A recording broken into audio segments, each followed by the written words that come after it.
Hey everyone, time for a Kenny's Clip to give you an update on real estate and all the other financial markets out there and what's going on in the economy. Just wanted to fill you in. So, first, real estate. What's been going on with real estate? We've had a slowdown in the economy as that's continued since probably about March of 2024. The economy is continuing to slow down, create less and less jobs. Interest rates got down below 6 and quickly reversed when the war started. Pretty common for when military action starts that interest rates go up and gold doesn't skyrocket. It just kind of holds steady for a while. But that is something that could start to slow down real estate. Although I think our supplies and inventory are continuing to increase. March is looking like a good start here to the spring selling season. January was really rough.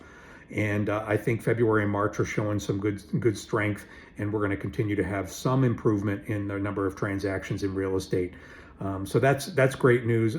Interest rates got up to 6.4 as of Friday of this week, and that's not going to help. But I think as the war worries slow down over the next several months, I think interest rates will generally trend back down because ultimately an oil shock tends to slow the economy. Yes, it can create some short-term inflation, but it also tends to slow the economy, which will drive interest rates back down. So I think we're going to have a decent year in number of transactions in real estate. So heads up there and be positive and continue to build your businesses for growth this year as things might improve on that end. So. Although we do have weakness when it comes to real estate, when it comes to pricing, I do think the deterioration in pricing throughout the half of the country that started in 2025 is going to continue. It's spreading, it's worsening. Pricing's gotten weaker and weaker in Colorado, seeing some year-over-year numbers in the 10 to 15% price drops in the month of February in some markets. So when you're talking house to house, the problem is frequently the data shows is the median house, and if all expensive houses are the only ones that are selling, then it means that it shows that your house prices are going up, which you got to really look at house to house. And house to house, most markets, or more than 50%, maybe up to 60% now, are showing price declines. So, and some of them in Florida, Texas, where the weakest markets are in the South, and starting to be in Denver is really weak, and then some slowdown in Phoenix and Utah and in the West Coast.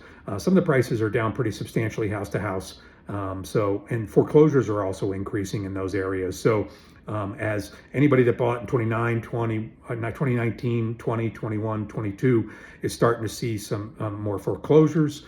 More if you have to move and you bought at the peak in 21, you're starting to see more price cuts and foreclosures or short sales starting to happen in various markets. So the ones that have been in the price decline longer, like Florida and Texas, are seeing more and more short sales and foreclosures starting to increase. Even some markets in Texas, which are 20% of the houses, or 10 to 20%, even up to 24% of the houses are in mortgage delinquency. They're not in foreclosure yet, but their mortgages are delinquent. So that is going to add more to inventory. It's going to add more financial stress in the markets as more and more people are struggling and having to get out of their homes.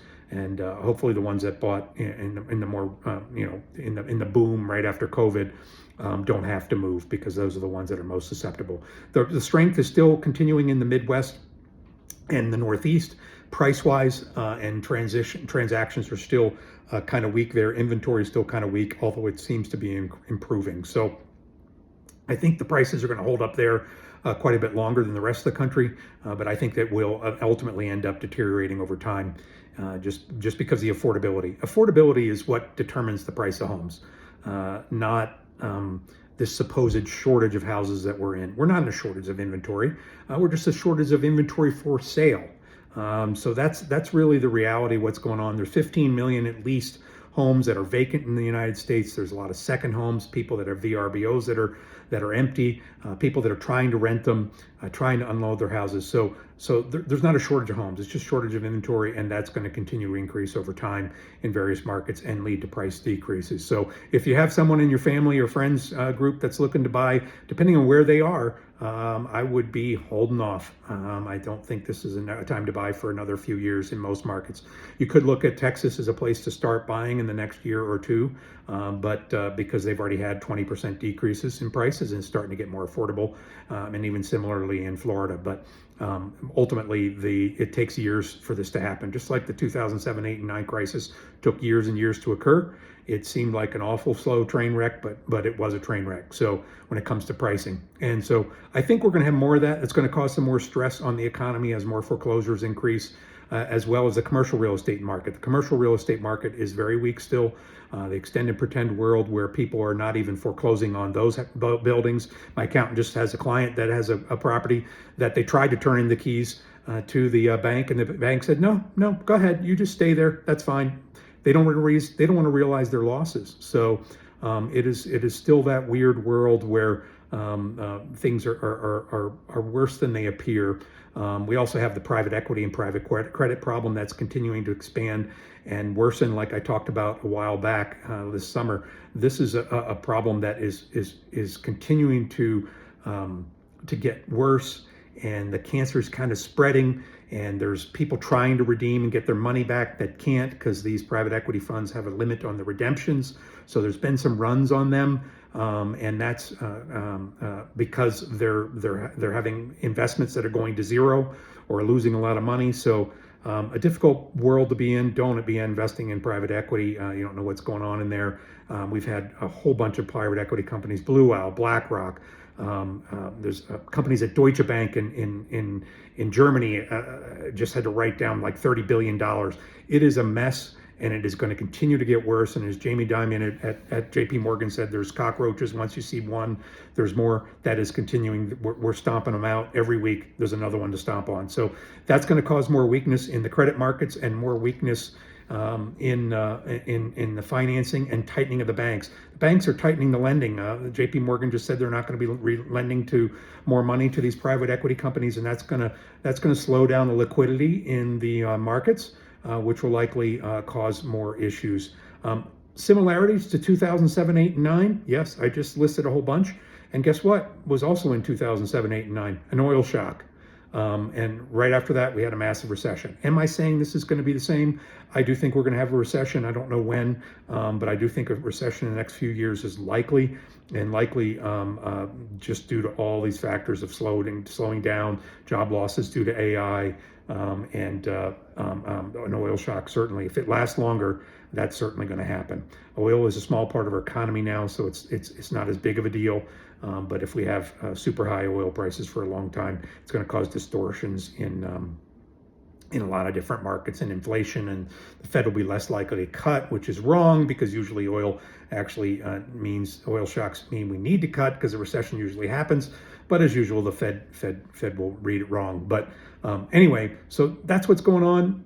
Oil shock is a bit scary right now with what's going on in the Middle East. Hopefully it will be temporary, and the prices will drop back down, and we won't have a quick recession that comes shortly thereafter as a result over the next several quarters. But keep your eyes and toes on alert, because I've pared down my equity down to about 25% equity position. I'm maintaining a very strong gold, silver, commodities position. I haven't changed my perspective on that.